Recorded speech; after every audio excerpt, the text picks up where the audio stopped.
ഓം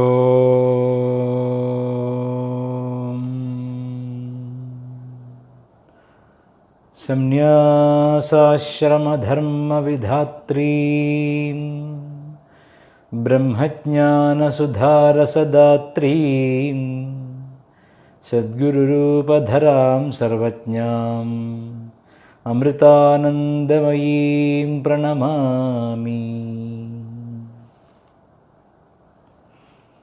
സ്ഥാപകായ ച ധർമ്മസ്യ സർവധർമ്മസ്വരൂപിണേ അവതാരവരിഷ്ഠായ രാമകൃഷ്ണായ തേ നമഃ. മൂകം കരോതി വാചാലം പങ്കും ലംഘയതേ ഗിരിം യത്കൃപാതമഹം വന്ദേ പരമാനന്ദമാധവം. ബ്രഹ്മചര്യവ്രതീദണ്ഡേ സർവവേദാന്തപണ്ഡിതഃ ശ്രീമദ്വിവേകയോഗീ മാം പ്രചോദയതു സർവദാ. അപാരസച്ചിത്സുഖവാരിരാശേ യസ്യോർമിമാത്രം ഭുവനം സമസ്തം ഗുഹാഹിതം തം രമണം ഗഭീരം ചിന്താവിഹീനം ഹൃദി ചിന്തയാമി. സദാശിവസമാരംഭാം ശങ്കരാചാര്യമധ്യമാം അസ്മദാചാര്യപര്യന്താം വന്ദേ ഗുരുപരമ്പരാം. ശ്രുതിസ്മൃതിപുരാണാനാമാലയം കരുണാലയം നമാമി ഭഗവത്പാദശങ്കരം ലോകശങ്കരം. ജയ ജയ ശങ്കര ഹര ഹര ശങ്കര, ജയ ജയ ശങ്കര ഹര ഹര ശങ്കര, ജയ ജയ ശങ്കര ഹര ഹര ശങ്കര, ജയ ജയ ശങ്കര ഹര ഹര ശങ്കര.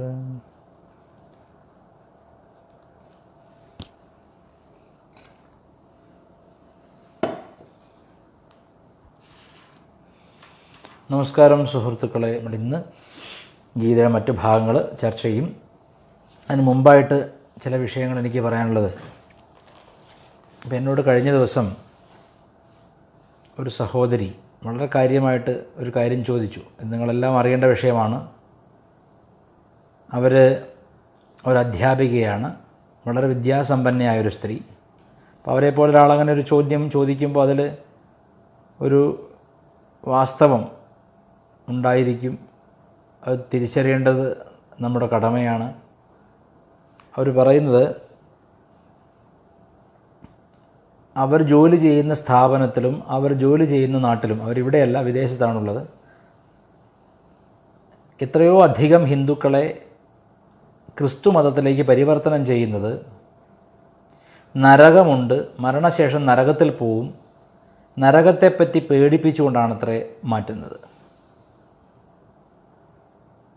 ഈ കണ്ട തത്വശാസ്ത്രം മുഴുവൻ വായിച്ച് മനസ്സിലാക്കാൻ പറ്റാത്ത സാധാരണക്കാരായ ആളുകൾ, വിദ്യാസമ്പന്നർ പോലും മരണത്തെ ഭയപ്പെടുന്നവരാണ്. അപ്പോൾ അവർ പറഞ്ഞൊരു വാക്യം, ദ ഫിയർ ഓഫ് ഹെൽ, ഈ നരകത്തെപ്പറ്റിയുള്ള പേടിപ്പെടുത്തലാണ് മതം മാറ്റാൻ വേണ്ടി ഉപയോഗിക്കുന്ന ഏറ്റവും വലിയ ആയുധമെന്നാണ്. നമ്മുടെ നാട്ടിൽ നമുക്ക് കാണാം, പെട്ടെന്ന് മനസ്സ് പരിവർത്തനം ചെയ്തോളൂ, നരകം വരുന്നു എന്നൊക്കെ പറഞ്ഞ് പേടിപ്പിച്ചിട്ടാണ് മതം മാറ്റുന്നത്. ഹിന്ദു മതത്തിൽ നരകം സ്വർഗം എന്ന ആശയമുണ്ടോ എന്ന് എന്നോട് ഇവർ ചോദിച്ചു. ഉണ്ടെങ്കിൽ എന്താണ് അതിൻ്റെ സാങ്കത്യം? ഹിന്ദുമതം ഈ നരകത്തെ ചുറ്റിപ്പറ്റിയാണോ നിൽക്കുന്നത് എന്നൊക്കെയുള്ള ചോദ്യം അവർ ചോദിച്ചു. ഒട്ടേറെ പേർ മതം മാറിപ്പോകുന്നത് അവർ നരകത്തിൽ പോകുമെന്ന് പേടിച്ചിട്ടാണത്രേ. എനിക്ക് പറയാനുള്ളൊരു കാര്യം, ഒരാളെങ്കിലും മരിച്ച ശേഷം സ്വർഗത്തിൽ നിന്നോ നരകത്തിൽ നിന്നോ തിരിച്ചു വന്നിട്ട് ഇവിടെ ഇന്നയൊക്കെ കാര്യങ്ങൾ നടക്കുന്നുണ്ട്, ഇതാണ് ഇവിടുത്തെ പ്രശ്നം എന്ന് നമ്മോട് വന്ന് പറഞ്ഞിരുന്നെങ്കിൽ തീർച്ചയായിട്ടും നമുക്ക് നരകത്തിൽ വിശ്വസിക്കാമായിരുന്നു. അല്ലെങ്കിൽ ഈ സർവശക്തനെന്ന് അവകാശപ്പെടുന്ന ദൈവത്തിന് ഒരാളെയെങ്കിലും സ്വർഗത്തിൽ നിന്ന് ഭൂമിയിലേക്ക് പറഞ്ഞയച്ചാൽ ബാക്കി എല്ലാവരും മതവിശ്വാസികളായേനെ. കാരണം പിന്നെ പ്രൂഫിൻ്റെ ആവശ്യമില്ല. മരിച്ചയാൾ പിന്നെ തിരിച്ചു വന്നിട്ട് ഇതാ നരകമുണ്ട് കേട്ടോ എന്ന് പറഞ്ഞാൽ അതിനൊരു സാങ്കത്യം ഉണ്ടായിരുന്നു. എന്നാൽ അങ്ങനെയൊന്നും തട്ടിപ്പുകാരായ മതങ്ങൾ ചെയ്യില്ല. അവർ പറഞ്ഞുകൊണ്ടേയിരിക്കും നരകമുണ്ട് നരകമുണ്ട് നരകമുണ്ട് എന്ന് പറഞ്ഞിട്ട്. അങ്ങനെ പേടിപ്പിച്ച് സ്വന്തം മതം ഒരു ബിസിനസ് സ്ഥാപനം പോലെയാണ് മതത്തെ കാണുന്നത്. അതിലേക്ക് ആളെ കൂട്ടുകയാണ് അവരുടെ ജോലി. മൾട്ടി ലെയർ മാർക്കറ്റിംഗ് പോലെ അതിന് പണവും ചെല്ലും ചിലവും കൊടുക്കുന്നവരുമുണ്ട്. ഹിന്ദുധർമ്മത്തെ സംബന്ധിച്ച് നരകത്തെപ്പറ്റിയും സ്വർഗത്തെപ്പറ്റിയുമുള്ള കാഴ്ചപ്പാട് വൈദിക കാലം മുതലേ ഉണ്ട്. അതിൻ്റെ കാഴ്ചപ്പാടിന് വ്യത്യാസമുണ്ട്, ഒരുപാട് വ്യത്യാസമുണ്ട്. ഒരിക്കലും ഇസ്ലാം മതത്തെ പോലെയോ ക്രിസ്തു മതത്തെ പോലെയോ അല്ല ഹിന്ദുമതം സ്വർഗ നരകാദികളെ കാണുന്നത്. ഹിന്ദുധർമ്മത്തെ സംബന്ധിച്ച് വൈദികമായി സ്വർഗം എന്ന വാക്കിൻ്റെ അർത്ഥം സുഖവിഷയമെന്നാണ്. സ്വർഗം സുഖവിഷയം എന്ന് ആചാര്യന്മാർ പറയും. സുഖവിഷയമാണ് സ്വർഗം. നമുക്ക് നല്ലൊരു ചായ കുടിക്കുമ്പോൾ ആനന്ദം ഉണ്ടാവുന്നെങ്കിൽ, സന്തോഷം ഉണ്ടാവുന്നെങ്കിൽ നമ്മൾ അപ്പോൾ സ്വർഗം അനുഭവിക്കുന്നുണ്ട്. നല്ലൊരു പാട്ട് കേൾക്കുമ്പോൾ സുഖം അനുഭവിക്കുന്നുണ്ടെങ്കിൽ സ്വർഗം അനുഭവിക്കുന്നുണ്ട്. ഇങ്ങനെ സുഖലോലുപതയുടെ സുഖത്തിൻ്റെതായ ലോകത്തെയാണ് സ്വർഗമെന്ന് വിളിക്കുന്നത്. ഈ ലോകത്ത് നമ്മൾ അതുപോലെ സുഖിക്കുന്നുണ്ടെങ്കിൽ നമ്മൾ സ്വർഗത്തിലാണ്. ദുഃഖത്തിൻ്റെ, ആതുരതയുടെ, വേദനയുടെ ലോകമാണ് നരകമെന്ന് പറയുന്നത്. ദുഃഖത്തെയാണ് പൊതുവെ നരകമെന്ന് പറയുന്നത്. അങ്ങനെ അത്തരത്തിലുള്ള ലോകങ്ങളുണ്ടോ? തീർച്ചയായിട്ടും പുരാണങ്ങളിലും മറ്റും അത്തരം ലോകങ്ങളുണ്ടെന്ന് പറയുന്നുണ്ട്. ഓരോ തെറ്റ് ചെയ്താൽ ഓരോ തരം നരകം, ഓരോ തെറ്റ് ചെയ്താൽ ഓരോ തരത്തിലുള്ള ശിക്ഷ എന്ന് പറയുന്നുണ്ട്. ഓരോ തരത്തിലുള്ള സ്വർഗങ്ങളുമുണ്ട്. എങ്കിൽ എന്താണ് മൗലികമായി ക്രിസ്തു മതത്തിലെയും ഇസ്ലാം മതത്തിലെയും നരകവും സ്വർഗവും, ഹിന്ദുക്കളുടെ സ്വർഗവും നരകവും നമ്മളുടെ വ്യത്യാസം എന്താണ് എന്ന് ചോദിച്ചാൽ, ഗീത, സർവവേദാർത്ഥസാരമായ ഗീത സ്പഷ്ടമായി പറയുന്നുണ്ട്, ക്ഷീണേ പുണ്യേ മർത്യലോകം വിശന്തി.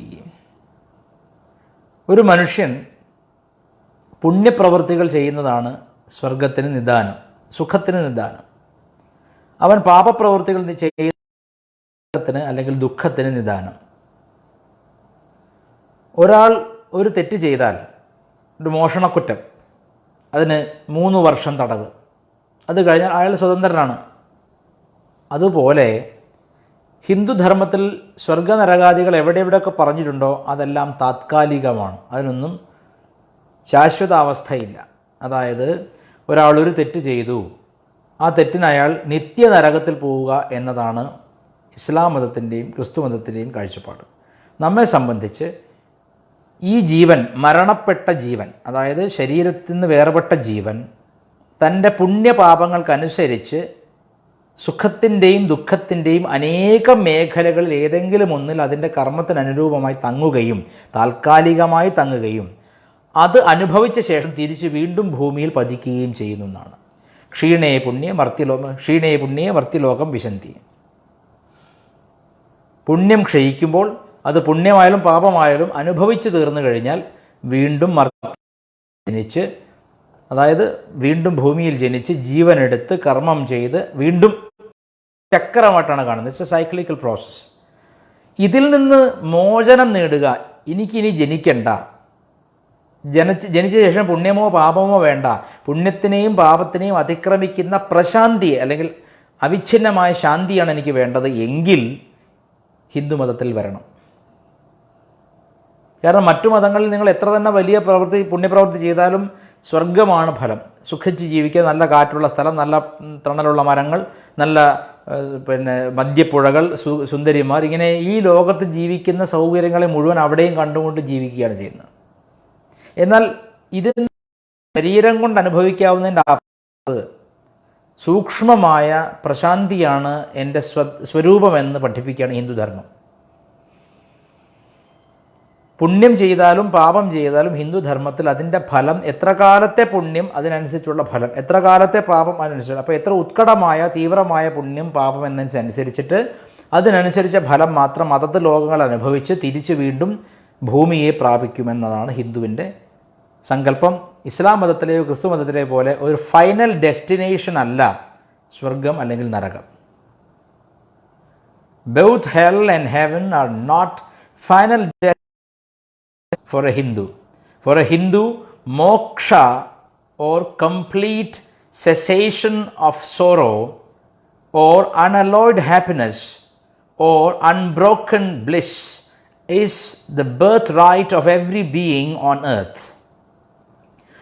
So for a Hindu, hell or heaven do not make any fear or overjoy because he knows perfectly are temporary and he will have to come back to the earth to perform action again to gain punya or papa. So both are alike.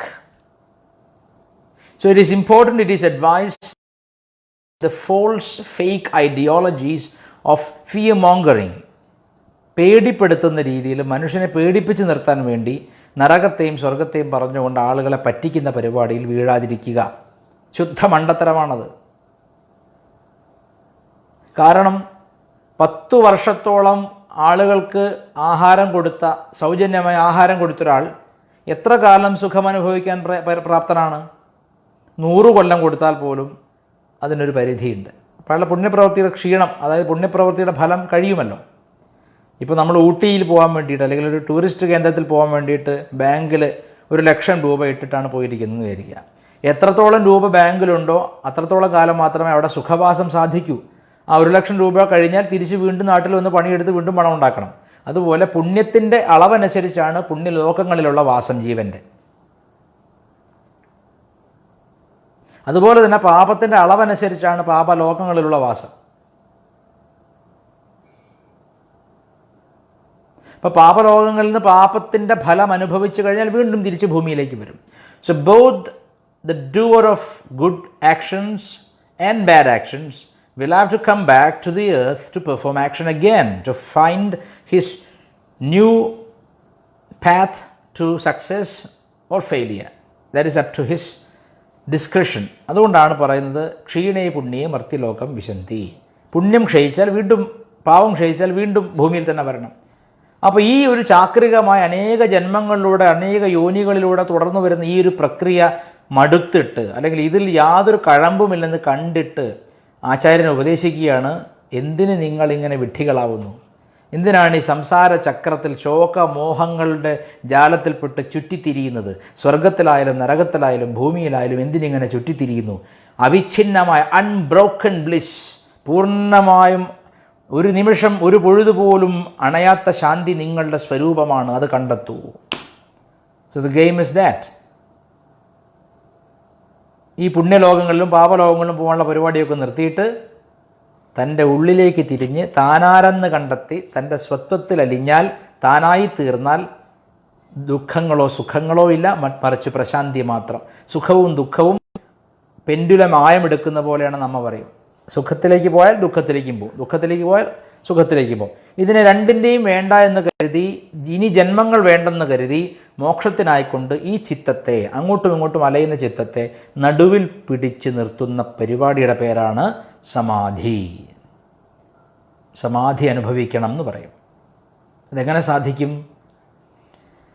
ജപത്തിലൂടെ, തപസ്സിലൂടെ മനസ്സിൻ്റെ ഇളക്കങ്ങളെ കണ്ട് സുഖത്തിലും ദുഃഖത്തിലും തുല്യത പാലിച്ചുകൊണ്ട് ജീവിച്ച് ശീലിച്ചാൽ ജീവൻ വെടിയുന്ന നേരത്ത് സ്വരൂപത്തിങ്കൽ അലിഞ്ഞ് ഇനിയൊരു ജന്മമില്ലാതെയാവും. അതാണ് ഹിന്ദുവിൻ്റെ പരമലക്ഷ്യം.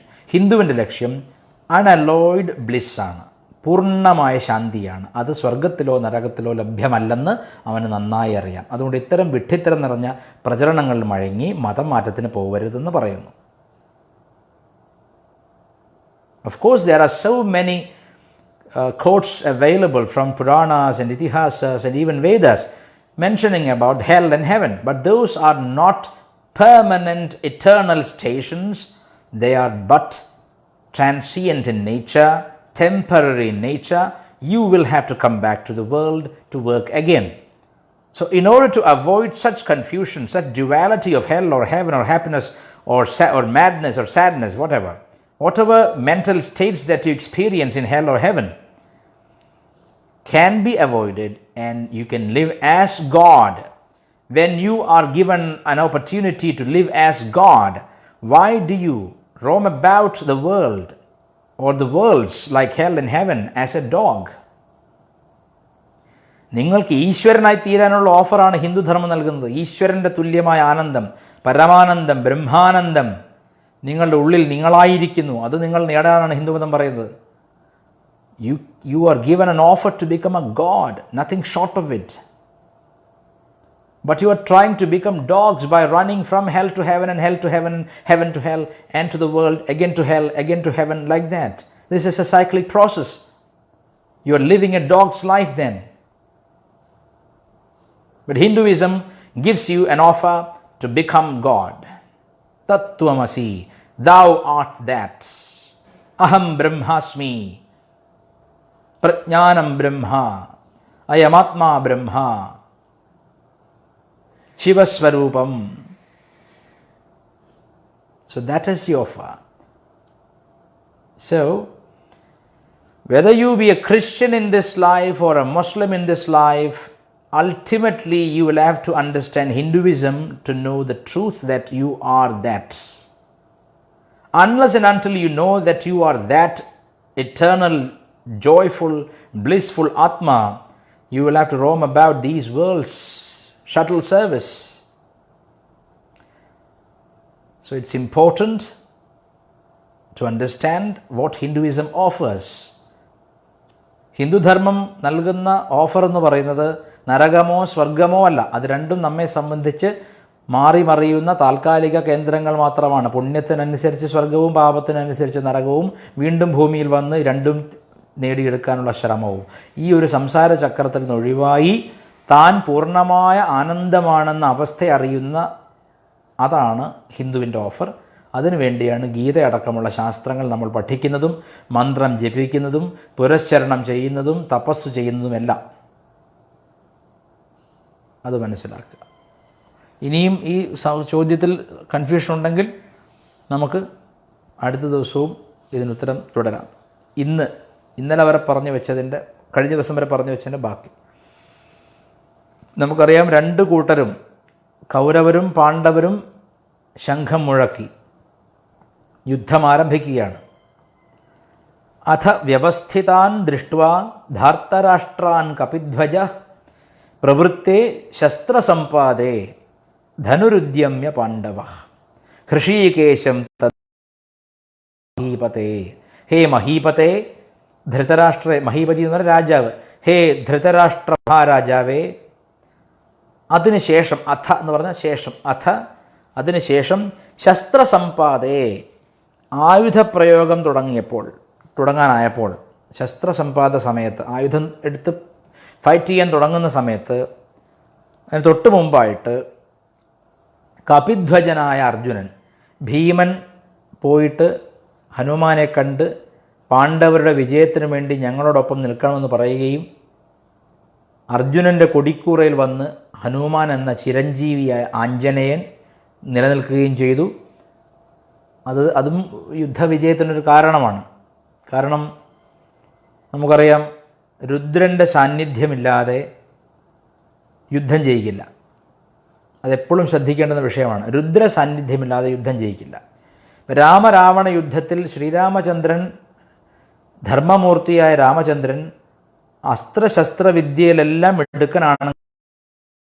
അദ്ദേഹത്തിന് സമ്പൂർണ്ണ സംഹാരം സാധ്യമായില്ല. ആ സമ്പൂർണ്ണ സംഹാരത്തിനും വിജയത്തിനും വേണ്ടി രുദ്രനെ കൂട്ടുപിടിച്ചു. രുദ്രൻ ഹനുമാനാണ്, ഏകാദശ രുദ്രന്മാരിൽ ഒരുവൻ. ഹനുമാൻ മുൻപിൽ ആദ്യം പോയപ്പോഴാണ് രാവണന് മരണഭീതി ഉണ്ടായത്. ഒരാളിൽ മരണഭീതി ജനിപ്പിച്ചു കഴിഞ്ഞാൽ അയാളെ കൊല്ലുക എളുപ്പമാണ്. അപ്പോൾ അത്തരത്തിൽ രുദ്രനെ കൊണ്ട്, രുദ്രൻ്റെ ദർശനം ചെയ്തിട്ട് രാവണനിലും കൂട്ടാളികളിലും അത്യന്തം ഭയമുണ്ടായി. ആ ഭയം അവരെ മരണത്തിന് സജ്ജരാക്കി. പിന്നെ രാമബാണങ്ങൾക്ക് അവരെ കൊയ്തെടുക്കുക എളുപ്പമായിരുന്നു.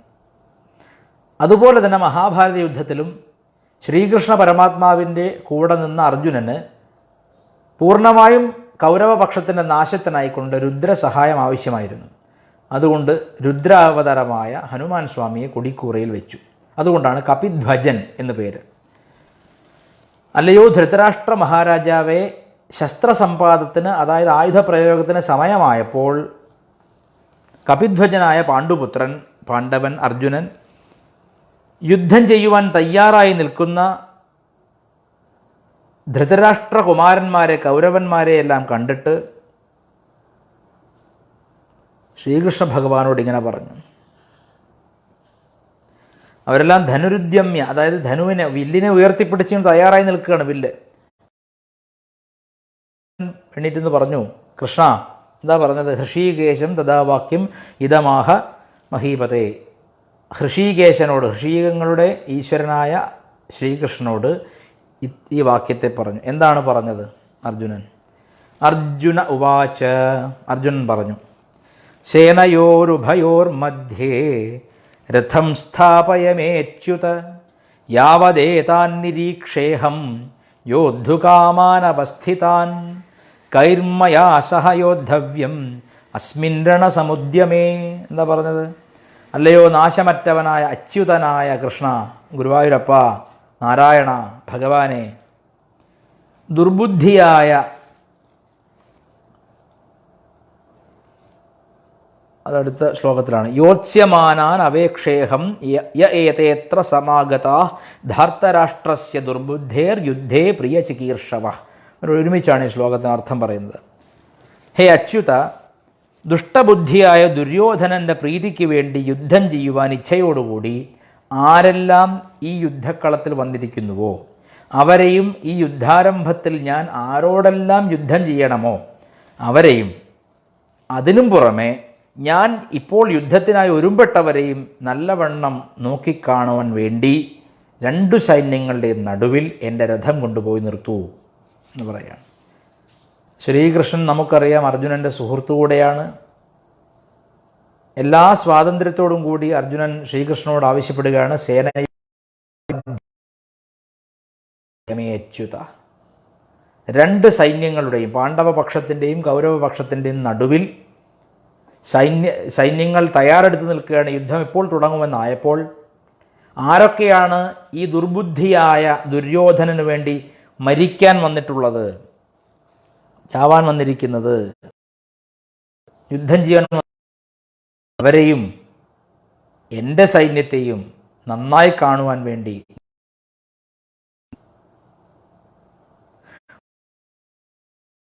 ഗൗരവം ഉൾക്കൊള്ളാൻ ആ വിഷയത്തിൻ്റെ നിൽക്കുന്ന രണ്ട് സ്വരങ്ങളുടെയും നടുവിൽ നിന്ന് ഇംപാർഷ്യൽ തിങ്കിങ് നടത്തണം എന്നൊരർത്ഥം ഇവിടെ ഉണ്ട്.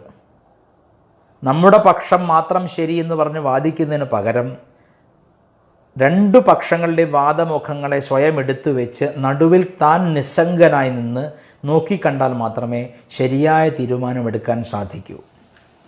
അതുകൊണ്ട് എപ്പോഴും ഒരു പ്രശ്നം വരുമ്പോൾ ഉപദേശിക്കണം, ബുദ്ധിയോട് പറയണം, എനിക്ക് രണ്ടിൻ്റെയും നല്ല വശങ്ങളും ചീത്ത വശങ്ങളും കാണിച്ചു തരൂ. അതുപോലെ ഇവിടെ അർജുനൻ ശ്രീകൃഷ്ണനോട് പറയുകയാണ്, ശ്രീകൃഷ്ണ, ദുർബുദ്ധിയായ ദുര്യോധനന് യുദ്ധത്തിൽ ഇഷ്ടത്തെ ചെയ്യുവാൻ വന്നിട്ടുള്ള ഈ ജനങ്ങൾ, ആയുധമെടുത്തവർ ആരൊക്കെയാണെന്ന് എനിക്ക് കാണണം. അതുപോലെ ചെയ്യേണ്ടത് അവരെയും എനിക്ക് കാണണം. നല്ലവണ്ണം കാണും വിധം എന്നെ നടുവിൽ കൊണ്ട് നിർത്തൂ. ഈ നല്ലവണ്ണം കാണുക എന്നതാണ് സുദർശനം. സുദർശനം എന്ന് പറഞ്ഞാൽ അതായത് തൻ്റെ ശത്രുവിനെയും തൻ്റെ പക്ഷത്തെയും ശത്രുപക്ഷത്തെയും നിസ്സംഗരെയും എല്ലാവരെയും ഒരുപോലെ കണ്ട് മനസ്സിലാക്കാനുള്ള കഴിവ് സമ്പാദിച്ചാൽ ലോക ജീവിതം നന്നായി വരും. ഇതാണ് സുദർശനം. ഇപ്പോൾ ശ്രീകൃഷ്ണൻ സാക്ഷാൽ ചക്രപാണിയായ ഭഗവാൻ തന്നെ നമ്മെ അത്തരത്തിൽ എല്ലാറ്റിൻ്റെയും ഇംപാർഷ്യൽ വിറ്റ്നസ് ജീവിതത്തിൽ ആരോടും മുൻവിധിയോടുകൂടി പെരുമാറേണ്ടി വരില്ല. ശരിയായ വിധി എവിടെയാണ് നടക്കുന്നത്? ഈ രണ്ടിൻ്റെ നടുവിൽ നിന്നിട്ട് എല്ലാറ്റിനെയും നിസ്സംഗതയുടെ ആദ്യം ഒന്ന് നോക്കിക്കണ്ട് നല്ലതിൻ്റെയും തൻ്റെ ഭാഗത്തു വന്ന തെറ്റിനെ കൂടെ എഴുതി വെക്കണം എന്നാണ്. നമ്മൾ പ്രാർത്ഥിക്കുമ്പോൾ ഈശ്വര ശത്രുവിനെ നശിപ്പിക്കണേ എന്ന് പ്രാർത്ഥിക്കുന്നതിന് പകരം ഈശ്വര ആണ് തെറ്റ്, അത് ഞാൻ കാണട്ടെ, എൻ്റെ ഭാഗത്ത് എൻ്റെ വാക്കുകൾ വന്ന പിഴവ്, എൻ്റെ പ്രവൃത്തിയിൽ വന്ന പിഴവ് എന്താണ്, അവനവൻ്റെ ഭാഗത്തെ നന്നായിട്ടൊരു ലിസ്റ്റ് എടുക്കണം, അവനവൻ്റെ പ്ലസ്സിനെയും എടുക്കണം, അതുപോലെ ശത്രുവിൻ്റെ പ്ലസ്സിനെയും മൈനസിനെയും എടുക്കണം. എതിരായി വാദിക്കപ്പെടുന്ന എല്ലാ വാദങ്ങളുടെയും നല്ലതും ചീത്തയുമായ രണ്ട് വശങ്ങളെയും ഒരുപോലെ കാണാൻ വേണ്ടി നമ്മൾ ഒരു പക്ഷത്തും പെടാതെ ആദ്യം നിൽക്കേണ്ടതുണ്ട്. ഒരു പക്ഷത്തും പെടാതെ. ഇവിടെ അർജുനൻ പറയുന്നത് പാണ്ഡവ പക്ഷത്തു നിന്ന് എന്നെ എടുത്തുകൊണ്ടുപോയി രണ്ടിനെ നടുവിൽ നിർത്തി എല്ലാവരും എനിക്ക് കാണാൻ പാകത്തിൽ നിർത്താനാണ് പറയുന്നത്.